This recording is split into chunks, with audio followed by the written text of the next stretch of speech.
Close your eyes. Relax your shoulders. Let your breath flow slowly. In, out, smoothly. Outside, it was snowing. The snowflakes were as soft as the whispers of the night. The woods were dark. The wind rustled through the pine trees, leaving a faint music, just enough to let you know that winter had come. You walk down the white path. Footprints fade with each step. No rush, no noise, just your breathing, slow, steady, and the soft sound of snow against your cloak, your hair, your eyelids. In the distance, a warm glow. Smoke rose in a thin grey line, melting into the night sky. It was a longhouse, where families gathered together, where fires burned day and night, where the cold stopped outside the door. You stand in the doorway. The pelt is pulled aside. Warm air rushes out, embracing you, a long-awaited embrace. There is the smell of dried pine. There is the smell of smoke. There is the smell of bark, of earth, of tamed winter. Inside, the red glow of the fire cast circles of light across the roof. Soft chatter, the thin giggles of children, the crackling of firewood. Every sound was round, soft, and close enough to make you feel safe. Let your body calm down. Let your hands relax. Let your eyes close a little more. Because tonight, we will stay in that longhouse. Listen to old stories. Feel the old warmth. And, slowly, fall asleep. You walk towards the fire. The embers lie still like little stars. Every time a stick turns, a spark shoots up, then dies down, like your own steady heartbeat. On either side of the house were sturdy wooden platforms. Fur blankets were folded on them. A basket sat beside it, containing dried herbs, sage, some bark, some crystallized pine resin, sweetly fragrant. The adults sat near the fire, adjusting the ropes. An old hand carefully pushed the wood deeper. The fire lit up a little, enough for you to see the gentle smile. No one was in a hurry. No one raised their voices. Everyone seemed to understand each other without needing to explain. Outside, the wind is changing direction. But inside, the wind is only a memory. The long roof, made of bone and bark, holds the warmth like a beautiful story. Smoke rises through the gap in the roof, carrying the scent of the old forest. Can you hear the wind anymore? Only a very thin line, like the breath of snow. You sit down, your back against the warm fur. Its softness brings back a distant memory, a place where you were safe, a night long ago when you slept deeply. Your body recognizes the warmth.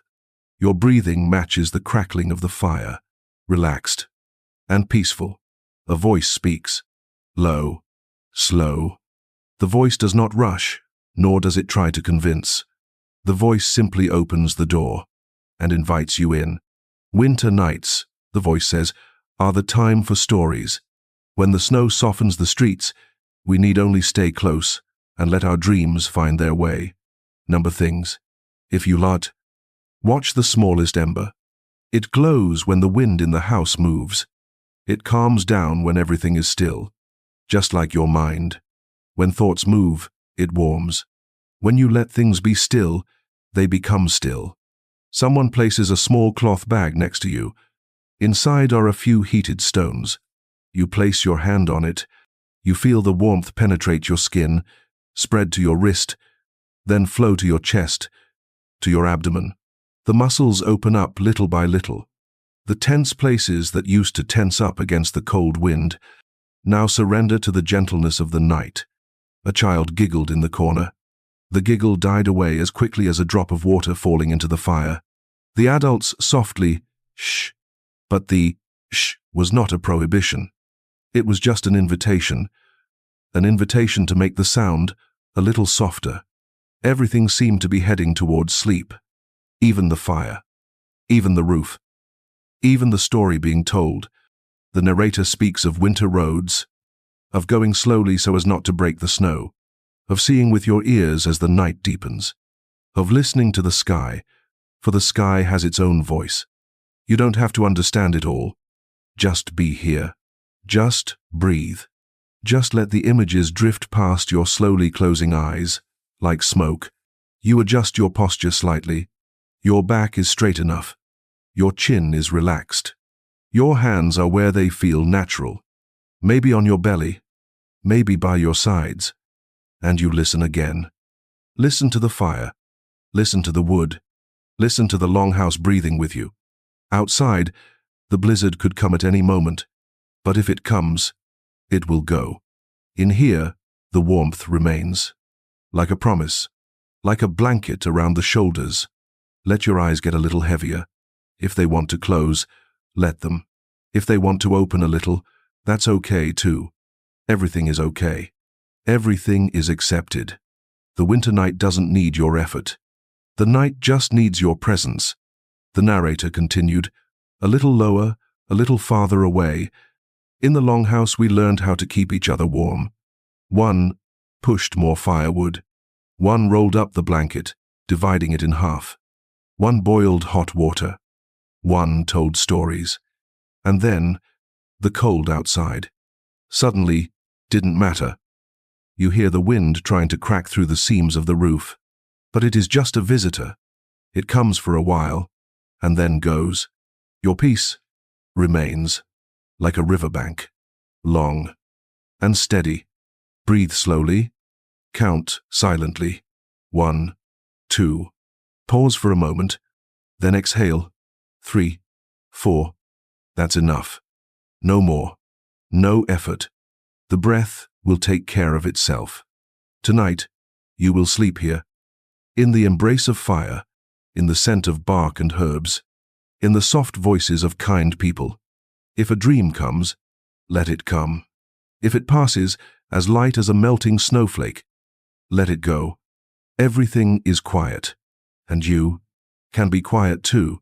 We'll begin a long story about winter, about secrets to keeping warm, about long nights spent together. But first, let sleep touch you gently, like the hand of an old friend. Soft and warm. The Longhouse. It is not just a place to live. It is like a miniature world where people and fire coexist, where the harsh winter is kept outside. Every step you take into that house is like stepping into an ancient stream. People call it the lifeblood of the community. In the middle is always a fireplace. Around the fireplace are the sounds of conversation, singing, and sometimes just a comfortable silence. You sit closer. The flickering fire illuminates the surrounding faces. When the fire flares up, you see a fleeting smile. When the fire dies down, darkness falls. Only a sense of safety and familiarity remains.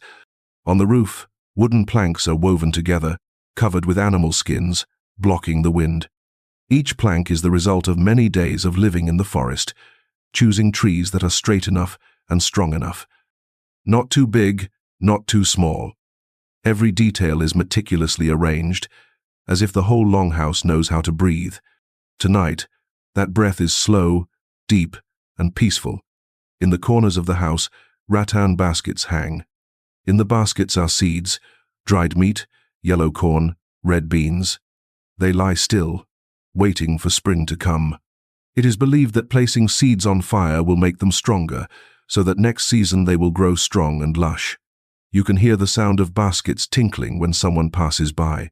The sound is gentle, like the sound of wind chimes in the past.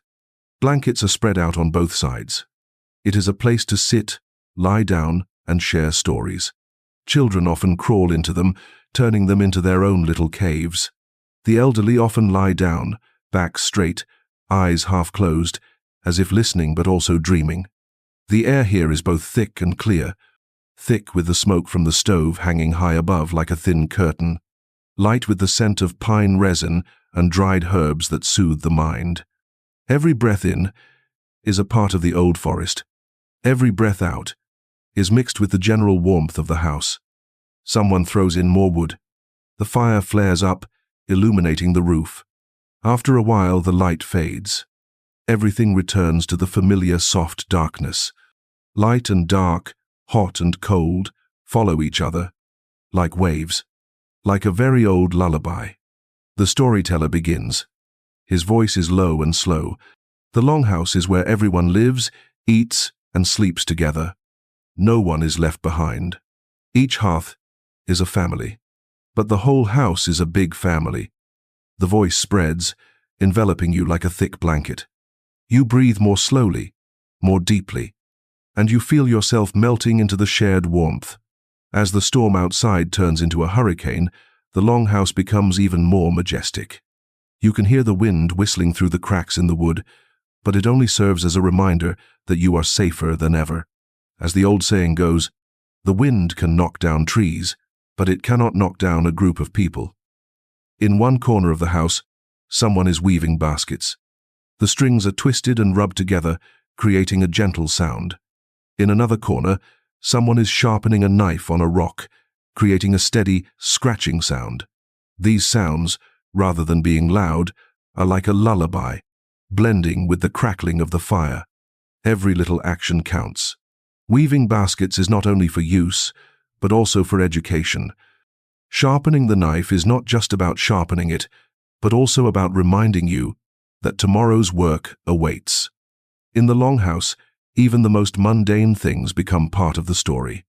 You hear a child whisper, "Why is our house so long?" The adult smiles, "Because our hearts are long too. The longer it is, the more room there is for us." The answer is simple, but as warm as the fire that has just started. As night falls, the rhythm in the Longhouse slows down. The voices fade. The laughter fades. Only the fire and the breath remain. You find yourself falling into the rhythm. Your eyes close.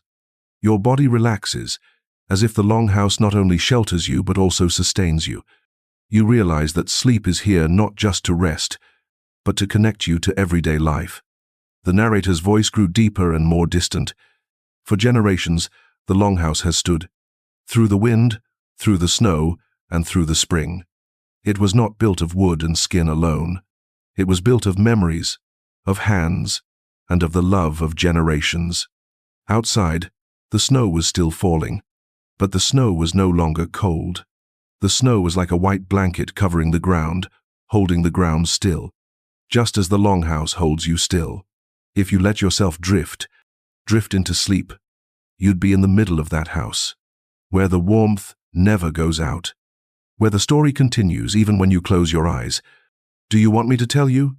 In the freezing winter, the cold doesn't just come from the snow, the wind, or the darkness. The most frightening cold is loneliness. The natives understood this long ago. They knew that a single fire may go out, but many fires close together will burn brightly all night long. One person may shiver, but many people sitting together, the whole space will be warm. In the Longhouse, no one was left alone. Children slept between their parents and grandparents. The elderly were placed near the hearth. Young warriors sat by the door, keeping watch. Each position was not only to maintain order, but also to protect and complement each other. You can imagine a snowy night, the wind howling outside, but inside, the breathing of dozens of people resounds steadily, blending like a wave. The sound is like a song without words, a song of survival, of connection. In that silent music, sleep comes slowly, surely. During the day, the community hunted, gathered, and shared work. At night, they shared stories. Each story was a small flame, passed from person to person. You hear an old man say, his voice hoarse and warm, "Once upon a time, there was a bear who hibernated in the snowy mountains. But he did not sleep alone. He called his friends to him, and they shared their warmth. So when spring came, they all woke up, healthy." The little child opened his eyes wide, listening attentively. Another giggled, pulling the blanket over half his face. The adults nodded, as if they had heard the story 100 times, but still wanted to hear it one more time. Stories are not just for entertainment. They are a bond between souls. While listening, you forget the cold outside, forget the howling wind, and only feel yourself in the arms of your big family. In the community, sharing goes beyond food and blankets. They also share silence. There are nights when no one tells stories. No one sings. Just the crackling of the firewood and the distant sound of the wind. But even in that silence, you don't feel alone, because there are others sitting next to you, because you know that if you just open your eyes, you will see a familiar figure beside you. It is that presence that keeps us warm, keeps our hearts warm against the endless cold of winter. In the darkness, someone reaches out to pull the blanket over a sleeping child. Someone quietly adds more wood to the fire. No need to speak, no need to make noise. Just those small gestures are enough to make the whole longhouse warm. The old people often teach, a single tree breaks in the wind, but the whole forest together, the wind just passes by without being able to knock it down. The Longhouse is a miniature forest. Each person has a role. Each breath contributes to the common strength. Children bring laughter. Adults bring labor. The elderly bring wisdom and stories. When all are united, the Longhouse becomes a place where winter cannot penetrate. You find yourself in the arms of that community. You hear the breathing, the fire. In that moment, you no longer see the boundary between you and the others. You are a part of them, and they are a part of you. The winter night is thus no longer frightening. It becomes part of a sacred circle. Man, fire, house, and sleep. For the indigenous people, sleep is more than just rest. It is a journey. A quiet, yet meaningful journey, taking the soul from the body to the land of dreams. They believe that in their dreams, their ancestors will come to them. The dead do not disappear. They just go to another world, and every night, the door between the two worlds opens slightly. The long nights in the communal house were therefore more than just a place to sleep. They were a ritual. When the children were fast asleep, the elders would sit quietly, look at them, and whisper, "Have good dreams," so that your ancestors can teach you how to be strong, how to love, and how to survive the winter. Thanks. The sound of the wind whistling outside and the crackling fire inside the house seemed to join in that wish for good night. To protect dreams, the natives also created dream nets, dreamcatchers. Circles woven from leather strings. Inside is a spider web-like net, hung with feathers and beads. They believe that bad dreams are trapped in the net. Only good dreams can slide down the feathers, gently falling into the sleeper's mind. In the Longhouse, many dream nets hung silently high up. They swayed gently in the breeze that blew in. Each sway was a message. Tonight, only sweet dreams will come. You look up, imagining the dark dreams being held back, burned away by the fire, while the bright dreams, light as morning dew, creep down, covering the sleeping people. And you also let yourself believe that even in your sleep, there is an invisible net protecting, keeping only the most gentle things. The natives saw dreams as messages. A dream about a river means spring is coming. A dream about a herd of deer running means a successful hunt. A dream about grandparents smiling means you are on the right path. In the morning, after waking up, they often tell each other their dreams. The old people listen, nod, and then interpret. They do not consider it superstition, but rather the mind's way of talking to the universe. So when they sleep, they are not just resting. They are preparing to learn, to listen, to receive. Dreams are the school of the soul. And in the Longhouse, dozens of souls study together, dream together, making the whole space like a vast sea of dreams. Imagine yourself lying in that house. Cover yourself with the animal skin. Inhale the scent of herbs. Listen to the sound of the wind outside fading away, and let your mind drift off into a dream. You may dream of forests, of feather-light snow, of a great fire that never goes out. Or you may dream of an old but warm hand resting on your shoulder and saying, "You are not alone. We are with you, in your dreams." And when the dream is over, you feel a relief, a deep peace, as if the whole winter outside is no longer scary. Because sleep is not just the end of a day, but also a bridge connecting you to a big world, where you are always protected, always loved, and always guided. Outside, winter covered the sky and earth in white. Snow fell slowly and silently, one flake after another, as if the sky itself were sleeping. The long house stood tall in the cold wind, but inside, warmth spread. The fire in the middle of the house still burned steadily, each crackle of the embers like a heartbeat. Everyone had fallen asleep. Only the steady breathing could be heard, blending into a soft melody. Occasionally, a soft tossing and turning would subside, becoming part of the quiet song. You also feel like you are lying there. You hear the sound of the wind outside, then you hear the sound of the fire inside, both sounds blending together, one cold, one warm, but together they bring you peace. The winter night of the indigenous people is not just cold, it is also a bond. In the darkness, everyone is closer together. Shoulders are close, breaths are mixed. In the longhouse, no one is left alone. Maybe that's the secret to never freezing to death. Not just the fire, but the love, the closeness, the belief that we keep each other warm. You feel it spreading to you. The cold outside suddenly feels distant. There is only warmth in your heart, a gentle safety, as if you too are being embraced by the community, held in the arms of a big family. Time passed slowly. The night was long, but no one was in a hurry. The natives were accustomed to living in harmony with nature. They did not fight the darkness. They let it embrace them like a giant blanket of the earth and sky. In that silence, the mind also calms down. No more worries about tomorrow. No more busy work. Just the sound of fire, breathing, and darkness. You feel your eyelids getting heavier, your body relaxing, your breathing slowing down, deepening. The world seems to be sleeping with you.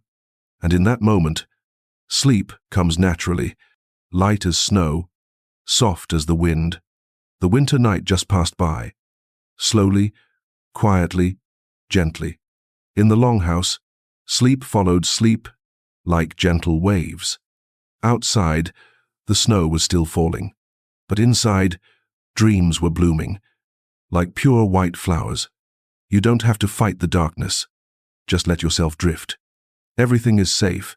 Everything is peaceful. Sleep is your companion, your embrace, your undying flame. And when you close your eyes, you also hear the whisper of winter.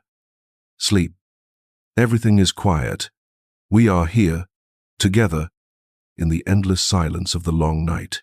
You have been with me through the whole journey, from the harsh winter scene outside, to the smoldering fire in the longhouse, from the warm animal skins to the quiet dreams sent back by the ancestors. Every detail, every sound, every breath has slowly led you through the stages of the night. The night is no longer scary. The night has become a kind friend, a protective embrace, a place where you are allowed to relax and be at peace. Let your body continue to sink into that silence.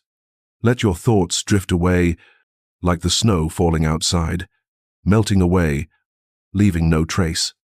Only safety remains. Only warmth remains. Only the steady breathing that takes you deeper into sleep. In the long night, you are not alone. For even in your imagination, you are lying in the midst of a community, in the arms of your companions, in the warmth of a large family. You do not have to struggle. You do not have to worry. Everything you need is here. The warmth of the fire, the comfort of your dreams, and the whispers of the night. If you can still hear yourself, let this voice drift away, as soft as the late winter breeze, as soft as a blanket covering you. And then, little by little, you do not have to listen anymore, because sleep has come, softly, gently, enveloping you. And as you sink deeper, know that you are safe. You are protected. You are loved. You are on a journey where sleep is the reward. Let the winter outside pass. Let the cold wind blow. Let the snow fall and cover. Because you, right now, have found your own warm fire. Sleep deeply, quietly, so that when you wake, a new morning will be waiting, full of life, full of light. And now, just sleep, and let your dreams take you far, far away, to a place where peace never ends. When the night falls and the temperature drops, the natives have their own secrets to keep their bodies warm. The most important is animal skin. During their autumn hunts, they collected deer, elk, and bear fur. Each hide was cleaned, dried, and sewn together with animal sinew. When worn, it was not just a coat, but a shield against the wind, an embrace of the jungle. At night, when they lie down, they cover themselves with thick fur blankets. The fur on the outside is soft and shaggy, while the inside is smooth, keeping the warmth from escaping. Children often sleep under one large blanket. Many small bodies wrapped around each other, the warmth flowing from one person to another. Sometimes, before going to sleep, they put the stones that had been heated by the stove into a cloth bag. Those fire stones radiated a gentle warmth all night long. The old people often called them the heart of the earth, because the stone, after embracing the fire, continued to share its warmth with people. As you lie down, feeling the thick fur hugging your body, feeling the gentle heat from the stone placed nearby, every muscle in you slowly relaxes, and your mind gradually drifts to a state of stillness. In addition to animal skins, the natives also know how to utilize the power of herbs. In the jungle, plants are not only food, but also medicine and a scent for sleep. Before nightfall, women often burn dry pine needles, sage leaves, or birch bark. The smoke rises, spreading a warm, aromatic scent. The scent is not harsh. It is as light as a breeze. It might have not, but has the power to dispel the musty, cold air. Sage is believed to purify the air, warding off evil spirits and bad dreams. The scent of pine is refreshing, but when mixed with the scent of fire and animal skins, it becomes a pleasant scent that soothes the mind. You close your eyes, take a deep breath.